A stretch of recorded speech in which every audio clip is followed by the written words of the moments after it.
Xin chào các bạn đã quay lại với kênh Cô Ba Bình Dương. Hôm nay mình xin chia sẻ với các bạn một món bánh ăn vặt cực ngon mà lại dễ làm từ khoai lang.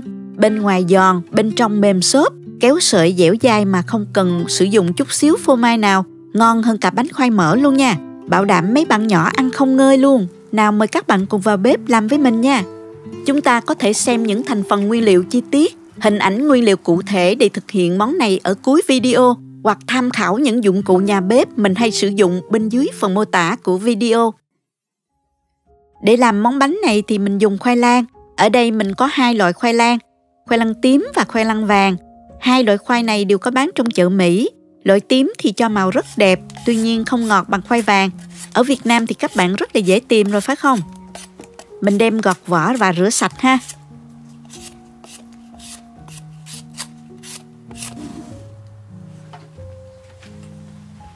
Sau đó cắt nhỏ và mình bỏ vào xửng hấp nha.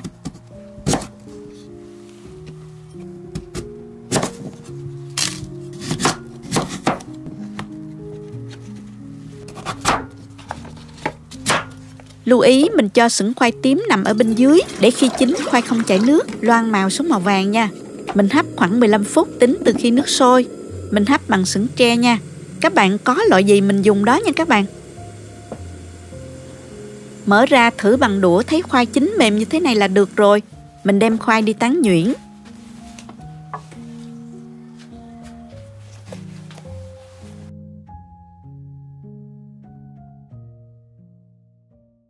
Mình có sẵn dụng cụ ép khoai như thế này.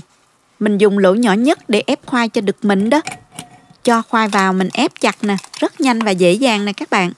Nếu không có cái đồ ép này thì các bạn có thể dùng nĩa mình tán nhuyễn. Khi khoai còn nóng cũng rất dễ dàng nha. Khoai tím thì mình ép lấy 500 gram.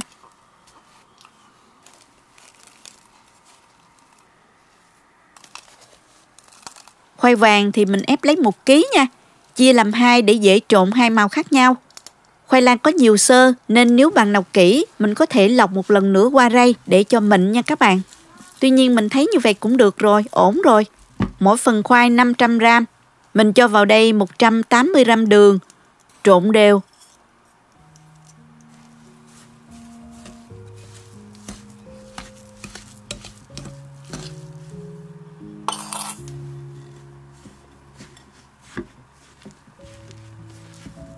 Sau đó nếu bột khoai đã nguội, mình cho vào lò vi sóng quay lên nha.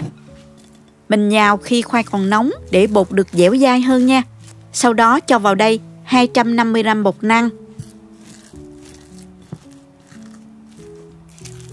Nhào đều lên. Thêm vào 80 đến 100 ml nước cốt dừa.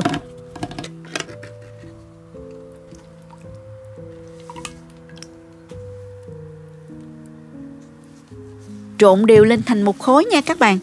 Do mỗi loại khoai có độ ẩm khác nhau và mỗi loại bột có độ hút nước khác nhau, nên các bạn cứ gia giảm lượng nước và lượng bột cho phù hợp nha. Nếu thấy thích cách mình làm, nhớ chia sẻ cho bạn bè cùng xem nha. Nhớ bấm like và đăng ký kênh.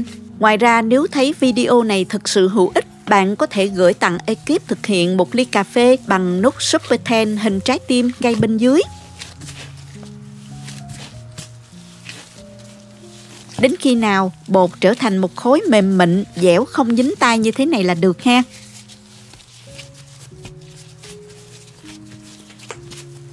Phần khoai lang vàng thì mình chia làm 2, mỗi phần mình cũng trộn với 180 gram đường và 250 gram bột năng và từ 80 đến 100 ml nước cốt dừa như trên. Một phần bột mình giữ nguyên.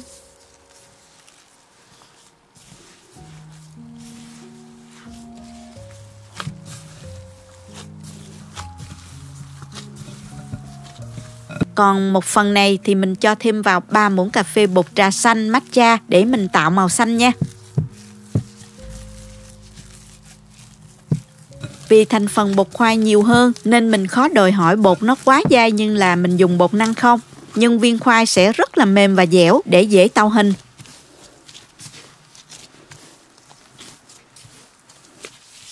Nhào bột mịn thành khối xong thì mình vê tròn cho bột nghỉ khoảng 20 phút.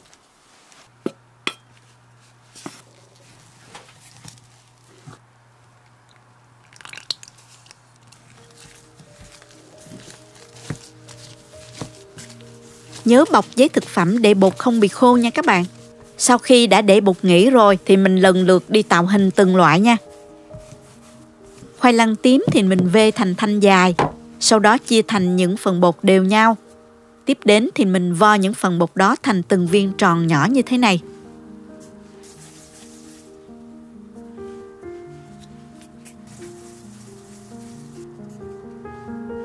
Làm lần lượt các màu cho đến hết nha các bạn.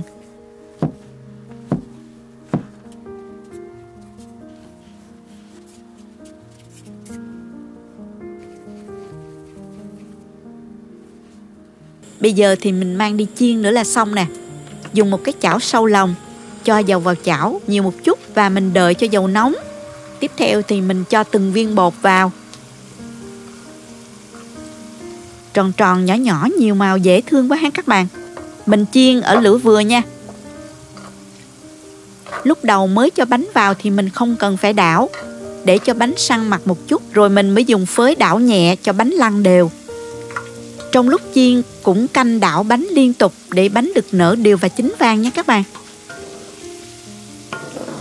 Lưu ý là đừng chiên trên lửa lớn, bánh cháy và bị chai không phòng nha các bạn.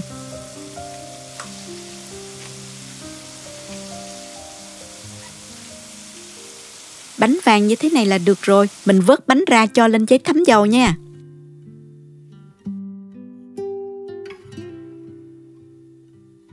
Bánh nhìn thơm ngon hấp dẫn quá các bạn ơi.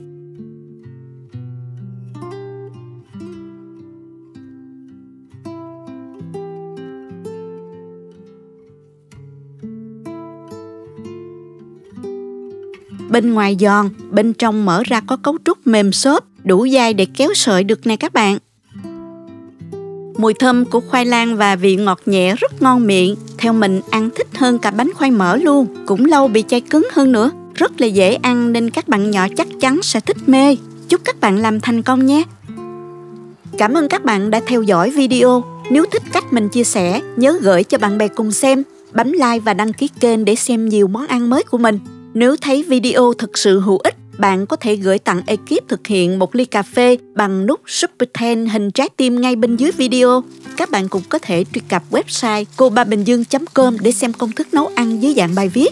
Chào tạm biệt và hẹn gặp lại các bạn trong video kỳ tới nha.